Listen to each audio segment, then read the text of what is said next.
to sort of jump from one part of the axon to the other and sort of skip around and move and sort of make this a more shorter trip of this message that's going down the axon. That would be done via myelin.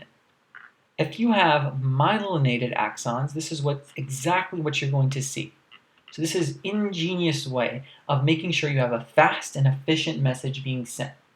What we're going to state at the onset is that myelinated axons have a faster message transmission compared to their unmyelinated counterparts. So faster message transmission, message is sent faster, and it's also more energy efficient. Okay? More energy efficient than unmyelinated axons. Why is that? Well, first of all, myelinated axons, since they have a white-colored lipid surrounding them, they're going to be known as white matter. Okay? So they will be white matter in the nervous system. There will also be gray matter in the nervous system. This myelinated portion is going to be very important, specifically at those nodes. The nodes of Ranvier will serve as a sort of shortcut to this movement of message. Remember, the nodes of Ranvier have no myelin on them. Okay? This seemed counterintuitive. Why wouldn't you put this myelin, this protective covering around the entire axon, so that when this message is coming down, it just continues through this myelin covering? There's a specific reason, and it's the following. At the nodes of Ranvier, the arrows which are pointing right here where my clicker is, this mouse point is, what you notice and what we see is that there is an extremely high concentration of very important voltage-gated sodium ion and voltage-gated potassium ion channels. There's a lot of them, here and here and here. They're just open. And that means that over on those regions, there's going to be lots of depolarization events occurring at a great rate, meaning that there's going to be lots of efficient action potentials happening here and here and here.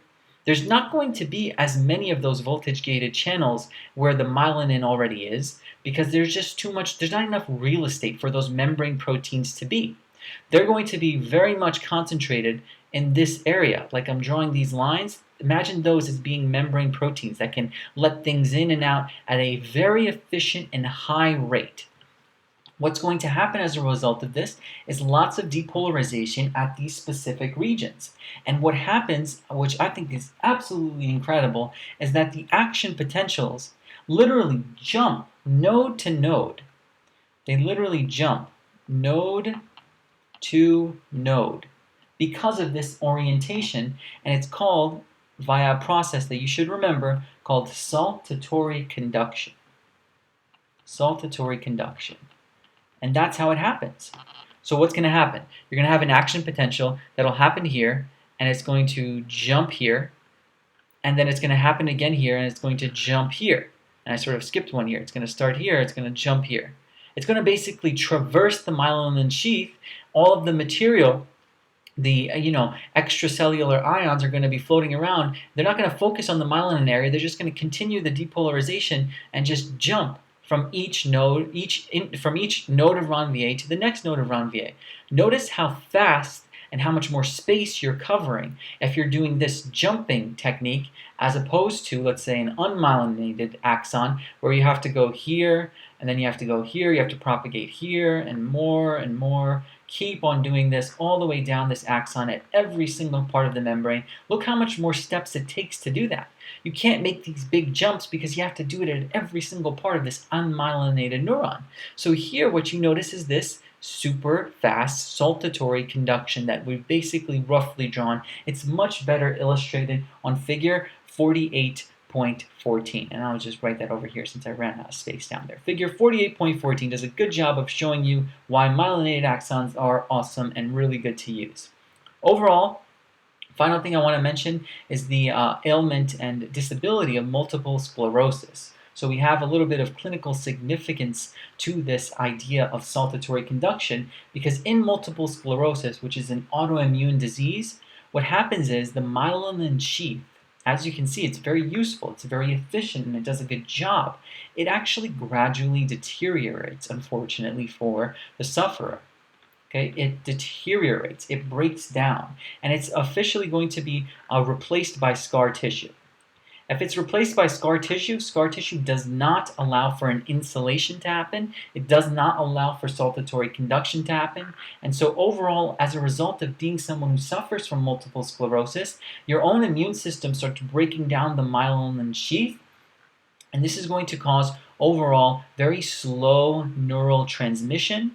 Messages will be sent very slowly, and because messages will be sent very slowly, the sort of main sort of consequence of that is a great loss of coordination. You have very difficult time doing very specific muscular actions because you cannot propagate a message correctly down specific neurons and specific axons to the specific effectors that are muscles within the system.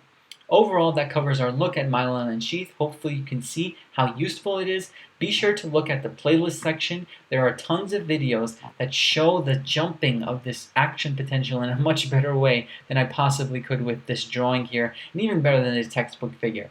Hopefully, through this introduction to the nervous system and the idea of action potentials, you see just how powerful the nervous system is. It's fast, it's efficient, and it utilizes some very simple ideas of membrane potentials and moving down concentration gradients to give you very important life-harboring events like moving your finger or me speaking. All this involves muscles moving, action potentials happening. Everything you do every single day involves this. I think it's a very powerful lecture, and it's one of my favorites. So hopefully you've gained a greater appreciation for this idea through this understanding of action potentials.